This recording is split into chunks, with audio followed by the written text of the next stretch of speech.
حج فرض ہے۔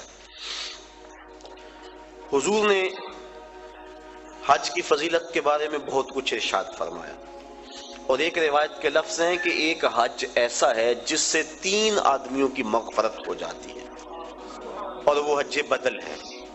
کوئی اپنے والدین کی طرف سے، اپنے کسی عزیز کی طرف سے کسی کو حج کروائے تو ایک جس نے حج کیا اس کی بخشش ہو گئی، ایک جس نے حج کروایا اس کی بخشش ہو گئی، ایک جس کی طرف سے حج کیا گیا اس کی بخشش ہو گئی۔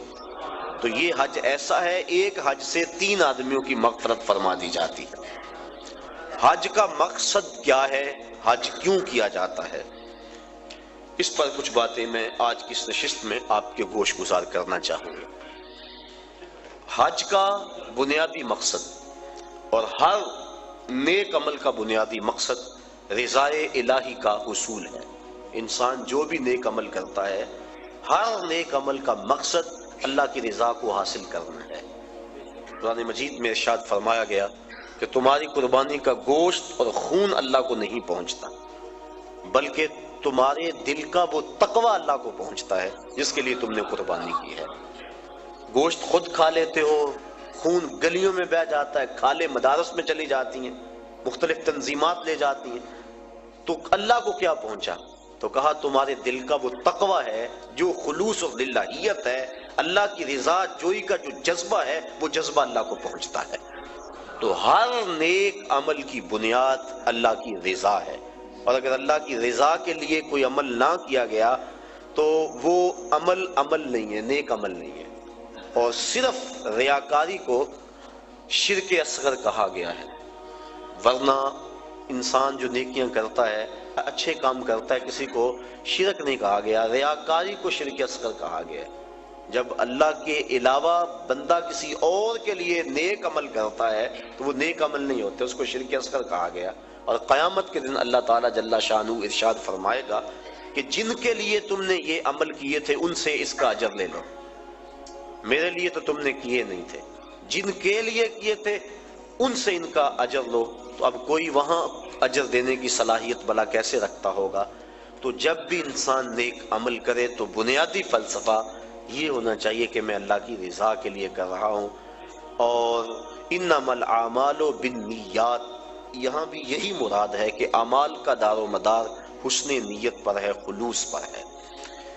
تو حج کا بھی باقی اعمال کی طرح پہلا بنیادی مقصد اللہ کی رضا کو حاصل کرنا ہے۔ حج کا دوسرا مقصد، حج مسلمانوں کا عالمی اجتماع ہے۔ اسلام نے ایک نظام دیا، محلے کی سطح پہ مسلمانوں کا اجتماع نماز با جماعت ہے، علاقے کی سطح پہ مسلمانوں کا اجتماع جمعۃ المبارک ہے، شہر کی سطح پر مسلمانوں کا اجتماع عیدین ہے، اور عالمی اجتماع حج ہے۔ یہ ترتیب ہے اسلامی نظم کی اور اسلامی اجتماعیت کی۔ حج مسلمانوں کا عالمی اجتماع ہے، اور عرفات کی حاضری حج کے بنیادی اراکین میں سے ایک رکن ہے کہ چاہے چند لمحوں کے لیے عرفات میں آپ جائیں تو پھر حج ہوگا، اگر عرفات کی حاضری نہ ہو سکی تو حج ادا نہیں ہوگا۔ تو عرفات کے اندر یوم حج کو خطبہ دیا جاتا ہے جس کا سننا مسنون ہے۔ تو خطبہ حج کے اندر مسلمانوں کے عالمی اجتماع کو امام حج، امیر حج کا منصب ہے کہ جو مسائل درپیش ہیں ان مسائل کی روشنی کے اندر ان کی رہنمائی کریں۔ حضور نبی رحمت صلی اللہ علیہ وآلہ وسلم کا خطبہ حج ہمارے سامنے ہے۔ اس وقت جو حالت ہے مسلمانوں کی وہ کسی سے مخفی نہیں، اور حج کے موقع پہ چاہیے تو یہ کہ امیر حج پورا سال محنت کرے، اپنی ٹیمیں مختلف علاقوں میں بھیج کر تجزیہ کرے کہ مسلمان اس وقت پوری دنیا سے پیچھے کیوں رہ گئے ہیں، اور جو سازشیں کرنے والے اہل اسلام کو ہر وقت ظلم و جبر کی چکی میں پیس رہے ہیں تو ان سے چھٹکارا کیوں کر ممکن ہے۔ تو وہ پوری دنیا کے آئے ہوئے نمائندوں کو پورے سال کا لائحہ عمل دے کہ تم نے اپنے اپنے علاقوں میں جا کے یہ کرنا ہے اور اس پیغام کو آگے لوگوں تک پہنچانا ہے.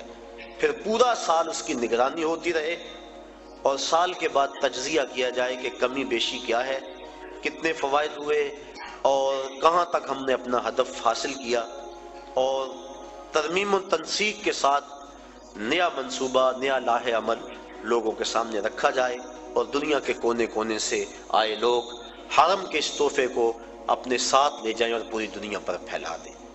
جب سے برٹش گورنمنٹ کی نوآبادیاتی وزارت کے جاسوسوں نے سلطنت عثمانیہ کو توڑا اور اسلام کی اجتماعیت پر چرکا لگایا، تو اسلام کا یہ جو نظام ہے یہ کافی حد تک کمزور پڑ گیا. علامہ اقبال پھوٹ پھوٹ کے روئے تھے، دیکھ مسجد میں شکست رشتہ تسبیح شیخ اور بت کدے میں برہمن کی پختہ زناری بھی دیکھ، چاک کر دی ترک نادان خلافت کی قبا، سادگی مسلم کی دیکھ اوروں کی عیاری بھی دیکھ.